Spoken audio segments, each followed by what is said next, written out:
ہم تو 2 سال سے وزارت تعلیم میں ہماری بحث ہوتی ہے، بریلوی، شیعہ، جماعت اسلامی، اہل حدیث، دیوبندی، آپ کی دیوبندیوں کی طرف سے یہ نالائق جاتا ہے، سمجھے؟ دیوبندیوں نے منتخب کیا، اور بہت سے لوگ مجھے دیوبندی کہتے بھی نہیں ہیں۔ تمہارے تھیلیوں میں اگر دیوبندی ہے تو بھیجو۔ بعض لوگ مجھے دیوبندی سے نکالنے کے لیے، جب بھی اہل چمن کو ضرورت پڑی خون ہم نے دیے گردنیں پیش کی، پھر بھی کہتے ہیں ہم سے یہ اہل چمن، یہ چمن ہمارا ہے تمہارا نہیں۔ سمجھتا ہے؟ بہت افسوس ہوتا ہے، بہت افسوس ہوتا ہے۔ یہ ایرانی بیٹھے ہوئے ہیں، آپ مجھ پہ لعنت بھیجیں، ایران کی عورتیں میرے لیے آدھی رات کو اٹھ کر کے دعائیں کرتی۔ خدا کی قسم، مولانا عبدالحمید ایک ایران شہر والا جس کا انتقال ہو گیا، جب میں زاہدان سے گیا استقبال میں، میرے شمس العلوم حقانیہ میں استقبال میں علماء کھڑے تھے، سمجھے؟ آپ کو یاد ہوگا 2005 میں آپ کی طرف سے ایران گیا عالمی مقابلے میں، 6 میں بھی گیا ہوں، سب کو سبحان اللہ، سمجھے؟ یہ اللہ نے آپ کے دیوبندیوں کے مقدر میں نہیں لکھا، خدا نے اس چرواہے کے بیٹے سے یہ کام لے لیا۔ یہ آپ کے کسی بزرگ کے اکابر کہتے رہو، لیکن کسی اکابر کو اللہ نے یہ توفیق نہیں دی۔ یہ اللہ کی مرضی ہے، یختص برحمتہ من یشاء واللہ ذو الفضل العظیم۔ یہ اکابر کو آپ کے نصیب نہیں ہوا، سمجھے؟ خدا نے ان چرواہوں کے بیٹوں سے اللہ نے یہ کام لے لیا، آپ کو معلوم نہیں ہے، سمجھے؟ اس عالمی مقابلے میں گیا، لمبے تھڑنگے عرب ہوتے تھے، شیخ رجب فلانا، شیخ فلانا، شیخ عبدالسلام، شیخ فلانا، سمجھے؟ اتنے تھے، آدمی کہتے علم نکلا، کوئی تیاری کسی عرب کی بھی نہیں تھی۔ شیعہ ایسے مضبوط تھے، مسلم شریف کے ایک روایت میں انہوں نے پکڑ لیا، آپ کے سنیوں کا، سمجھے میں لوں گا كيف تقولون ان الحديث ليس بصحيح ما ان هذا الحديث قد ورد في صحيح مسلم وكل ما ورد في صحيح البخاري او في صحيح البخاري او في صحيح مسلم فهو مسلم فهو صحيح فهذا الحديث صحيح۔ اب بتاؤ تم اس موجب کلیہ کل ما ورد فی صحیحین، صحیحین میں جو بھی حدیث آ جائے فهو صحیح، وہ صحیح ہے، تو نتیجہ نکلے گا فہذا الحدیث صحیح۔ اور تم کہتے ہو کہ نہیں یہ روایت صحیح نہیں ہے، یہ صحیح نہیں ہے، یہ موجب جزئی ہے، یہ سالب جزئی ہے، یہ صحیح نہیں ہے۔ سالب جزئی سے تم اپنے موجب کلیہ کو خود توڑ دیتے ہو۔ تمہارے سنیوں کا اتفاقی موجب کلی ہے، کل ما ورد فی صحیحین فهو صحیح۔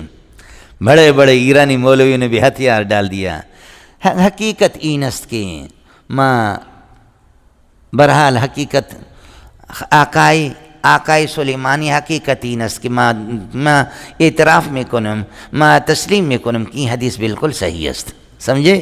یہ حدیث بالکل صحیح ہے۔ ایک بڈھا ایرانی بلوچ بیٹھا ہوا تھا، اس کا میں نے کس کر میں نے کہا کہ جب یہ صحیح ہے تو ہم کے لیے یہاں آ گئے،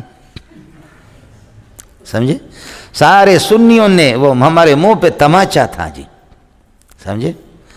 تو میں نے شیعوں سے کہا کہ میں نے کہا اب سنی بھی، پوری دنیا کے سنی ہر ملک سے ایک ایک عالم آیا تمہارے ساتھ ہو گئے، اور تم بھی کہتے ہو صحیح ہے، یہ بھی کہتے صحیح ہے، اب تم ایک طرف ہو گئے، میں ایک آدمی ہوں کہتا ہوں کہ صحیح نہیں، اب میرے ذرا سننا، پھر مجھے جواب دینا۔ اس پر جب میں شروع ہو گیا تو ایک ایرانی عالم وہاں اٹھا، سنی تھا، اس نے میرے پیشانی بوسہ لیا، کہنے لگے کہ مولوی صاحب اللہ کہ منی سجے زندگی طرح رسی، میری دعا ہے کہ میری زندگی آپ کو مل جائے، سمجھے؟ میں آپ کو دیتا ہوں۔ کچھ پہلے پڑھ گئے مولوی صاحب؟ تو اب ہم تو بھائی دیوبندی بھی نہیں ہے، سمجھتے ہیں؟ بعض ہمارے ساتھی جوش میں آتے ہیں کہ دیوبندی آیا سمجھ میں؟ یہ جو ہوا یہ سلسلہ، بریلوی بہت تکڑا قسم کا آدمی ہے، اور وہ اللہ آپ کا بھلا کریے کہ شیعہ بہت تکڑا قسم کا آدمی ہے، سمجھے؟ ابتدا میں ان کا نام تھا، اگر آپ کے کھاتے میں ذخیرہ میں ہوتا تو کسی کو آپ بھیجتے۔ مجھے پتہ ہے کہ کتنے مشورے اندر ہوئے، اکابرین نے مشورے بھی کیے کہ کس کو بھیجیں۔ آپ کے خطیبوں کو الحمدللہ، اس لیے کہ 2 آیتیں رٹا لگانا الگ ہے، پورا قرآن الگ ہے، ادھر تو پورے قرآن کی بحث تھی، سمجھے؟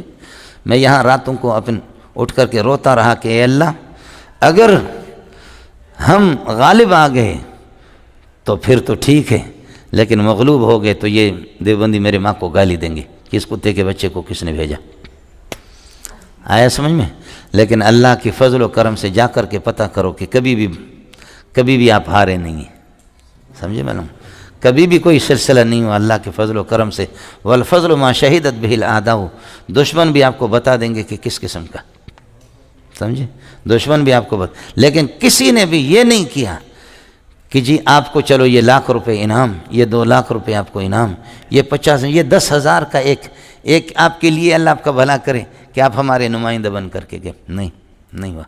ایک اہل حدیث دبئی میں، سمجھے، میں دبئی جاتا رہتا ہوں سیمائی شیشمے پہ، اس اہل حدیث کو پتہ چل گیا، اس نے میری دعوت کی، خوب کھلایا پلایا، مجھے کپڑے دیے، اسپیشل قسم کا قلم بھی دیا، 1,00,000 1,50,000 روپے اس نے مجھے دی. سمجھے، کہا کہ یہ میرے طرف سے، سمجھے، اس بنیاد پر. سمجھ رہی میں کہ نہیں. استاد سلیم اللہ اور حضرت اقدس علامہ علی شیر حیدری رحمۃ اللہ علیہ، قربان جاؤں دونوں پہ، دونوں بڑے تھے. حضرت تو ہمارے شیخ ہیں، بڑے ہیں. یہ دونوں کی تھوڑی سی ناراضگی تھی، جامع فاروق علی شیر حیدری نہیں آ سکتا تھا. آج بھی وہ گھر موجود ہے، وہ گھر والے بھی موجود ہیں. سمجھے، پیرزادہ ضیاء الدین صاحب یہ بھی موجود ہے. علی شیر حیدری نے جب میں ایران سے واپس آ گیا تو کہا کہ اللہ کے لیے آپ کی زیارت کرنا چاہ رہا ہوں، چونکہ میں نے علی شیر حیدری سے بھی بہت مشورہ کیا تھا، تو فرمایا آپ سے ملنا چاہ رہا ہوں. ہر صورت میں کوئی صورت بناؤ کراچی میں. تو میں سوسائٹی میں جا کر کے علی شیر حیدری سے ملا، میرے استقبال کے لیے کھڑے ہو گئے. سمجھے، میرے پیشانی پہ بوسہ دیا. فرمایا اللہ نے ہمارے اکابرین سے بھی یہ کام نہیں لیا، خدا نے آپ کو بھیجا. سمجھ رہی میں کہ نہیں، یہ اللہ نے کام لینا تھا تو ہم غریبوں سے اللہ نے لے لیا.